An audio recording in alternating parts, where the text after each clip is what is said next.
మా వారిని ఇంప్రెస్ చేసి ప్రపోజ్ చేసేంత పెద్ద పెద్ద డైలాగులు మన దగ్గర లేవు, కానీ ఇంప్రెస్ చేసేంత పెద్ద పెద్ద వర్డ్స్ కాదు, కానీ కన్విన్స్ చేసేలా ప్రపోజ్ చేద్దాం. అవేంటో శ్రీవారు, మీతో ఎప్పుడూ గొడవ పడుతూ కొడుతూ తిడుతూ కరుస్తూ నవ్విస్తూ ఏడిపిస్తూ ఏడుస్తూ నా అనుకున్న వాళ్ళతోనేగా ఇవన్నీ. ఇలా పిచ్చి పిచ్చి చేష్టలన్నీ చేస్తా అనుకుంటారు కదా మీరు.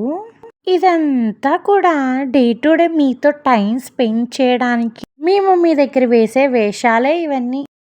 ఎప్పుడూ ఇలాంటి పిచ్చి వేషాలు కాకుండా అప్పుడప్పుడు చిన్న చిన్న పిచ్చి పిచ్చి వేషాలు వేస్తూ మీతో టైం స్పెండ్ చేస్తూ మంచైనా చెడైనా కష్టమైనా సుఖమైనా మీరెప్పుడూ నాతోనే ఉండాలని కోరుకుంటూ హ్యాపీ ప్రపోజ్ డే శ్రీవారు.